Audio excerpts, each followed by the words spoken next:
The economy is still struggling in New Mexico, so it was surprising to hear about a new report from Georgetown University that projects our state will have 335,000 job openings by 2020. Now, that's not that far away, but the number of workers in the state with skills and education needed to fill those, less than half of those positions. Dan, you know, there's something quite frightening here about this. I say once again at this table, somebody needs to put a number down that says we're going to get to this point and help start solving our problems. I'll give you an example. In Kentucky, the governor started a thing called 55,000 degrees, meaning they wanted to have people get degreed, college degrees, 55,000 of them by 2020 to address the very problem we're describing here for New Mexico. I've not heard anything of that kind for our state.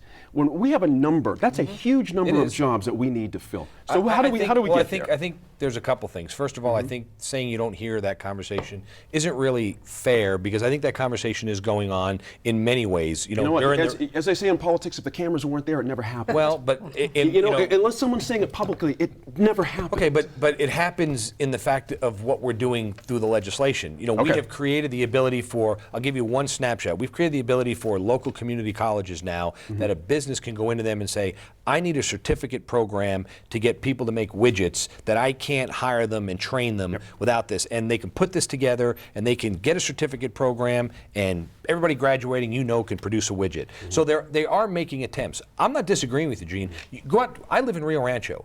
Do you know how many vocational education programs we have at Rio Rancho High School? Zero. Seriously? We have no VOTEC program at Rio Rancho High School. I guess we believe the 4,000 kids at Rio Rancho High School are all going to go become college graduates. But the numbers tell us that's not true. I mean, we have created a society that it is no longer honorable and admirable to be a plumber, to be a painter, to be a welder, to be, everybody's pushing for higher education. You look at those jobs, a lot of those jobs are not degree formatted jobs. They're people to actually work. And so I think we have to realize that healthcare, social services, that's right. social Oil and welfare. gas was one of them. I mean, I think that being able to say we have to fix our system. Our education system in this state and this country is broke. There's no doubt about it. It may be the one thing Republicans and Democrats agree on. Sure. How do we fix it is the million-dollar question. And if we don't fix it soon, we're going to be 7 years from today. That's right. Lieutenant Governor, I ask again, do we need a number to shoot for in this state? Who is the person to lay it down? I know the cameras weren't there, but there is an effort on for 60,000 grads by 2020. It's a combination effort between APS, CNM, and UNM, and it's a combination of degrees, CNM, 2-year associates. So it's actually patterned after some of these other programs that the 55,000, their number is 60,000. I frankly am a little skeptical that we're going to have 153,000 new jobs by 2020 if we stay at the pace that we are on now, which is to be losing jobs. We have 7 years. Does anybody really believe we're going to be creating 20,000 jobs a year? And then we have also the replacement jobs that they're talking about, people transitioning out of jobs. That's right. So I'm a little bit skeptical of that report. Governor Martinez can do it. Yeah, well, she better get to work. There you go. Well, First 3 years have been a pretty big disaster. Aaron's Dan makes a good point. Not all of these jobs, or post-secondary degree jobs, or graduate school, whatever the case may be, they're in lots of publications around the country are talking about the same thing for their areas as well. But where does it leave us when we see a gaping hole like that? Who's the first one that should panic here? Is it APS? Is it the governor? I mean, this is a big problem. It's a huge problem. It truly is. And our fellow New Mexican, Mark Lautman, I'm sure everybody at the table knows him. His latest book is all about this. It's called When the Boomers Bail. And it talks about how people now aren't having as many children. That's right. And therefore, manpower, just to summarize this, has become as scarce as water, per our earlier discussion. And now we're seeing those chickens come home to roost in New Mexico. I'd submit to you too, we're having a bit of a brain drain right now. A lot of our talent's leaving the state. Right. Go and find work elsewhere. Right. To find a place. So I think the commodity of labor, specially educated or specialized trained labor, is going to be something that we're going to be dealing with for the next several years. Perhaps this is the issue that gets everyone to focus a little bit. We have a number, we have some job categories. I think we've been focusing on it for over 10 years. Right. But this is not a surprise that business has been saying this for quite some time, that this is a perennial. We have a new set of numbers that we're focusing on, and that can be helpful. But I want to point out about the jobs that we're talking about. This is not the Sally Struthers, Votech of the 80s with the late night infomercials, you can do gun repair kind of stuff. These miss those. These are still, I know it's a blast from the past. These are still skilled jobs. Right. And so when companies look at New Mexico and they say we don't see it there, we're still talking about, you know, people in healthcare, people who are doing jobs in the, you know, in fire safety, et cetera, working with the police. They need to have math skills. That's right. They need to have reading skills. They need to have the ability to synthesize and all of that kind of stuff. When we're talking about, this is not just making a widget, to Dan's point.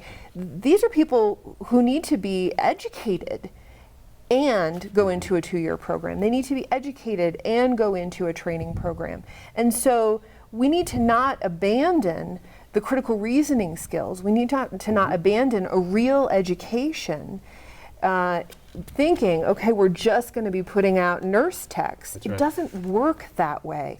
And to the extent that the state has But why doesn't it work that way? Let me stop focused- you and just challenge you a little bit on that. Why is not targeting a sector or a category the proper way to go? You know, you're a nurse tech. My mom hi mom. Mom is recovering from knee surgery. I'm sure she's thrilled that I just announced it on TV. It went very well. And you know, these wonderful nurses who worked with her, they're doing calculations, they're you know, checking her charts, they're doing these things that are highly skilled on the fly. If they have to learn that stuff in 2 years and then additional training, and they don't have the background to be able to do that, more mistakes, more errors, more problems. Sure. You've been working at this for a long time, Lieutenant Governor. This is right in your belly. What's your sense of this in a minute or so? How do we get to this leap where we start churning more jobs over here? Well, I want to say, I want to go back to the fact that there is at least an effort to coordinate, and it does have to do with high school graduation rates. We have to get them out of high school to get them to CNM or to get them to UNM. Right.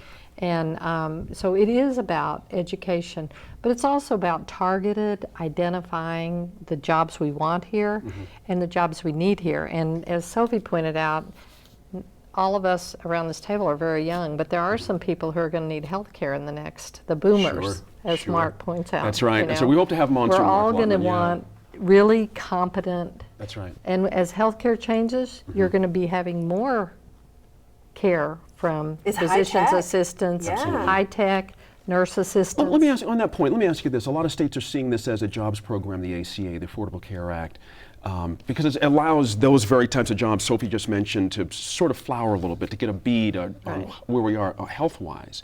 Are we doing enough in that category from your point of view? Are we attacking that Well, correctly? I would agree with Dan in the terms of that we don't have enough vocational training in that area, but we also are not doing enough in nursing programs or physician assistants. You know, the people that really do a lot of the care right. after the doctor makes the diagnosis. That's right. You know, one of the things that's a real problem too is our nursing programs 20 at seconds. UNM and at Eastern. You know, for some reason, I know a lot of people that are applying, and they're getting 700-800 applicants, and they're taking 75 into the school. right. At some And point, that- you got to say, That's right. if 700 people are applying, how do we get 200 of them to come in instead One of of- 50 That's a very of good them? But point, one of the yep. problems with that is we don't have enough nurse educators, and we are funding, very too. reluctant to pull nurses out right. to Good point. become nurse educators. That's right. I know at Western that is a serious problem. They can't take more because they don't Yep. have enough nurse educators. Interesting point there.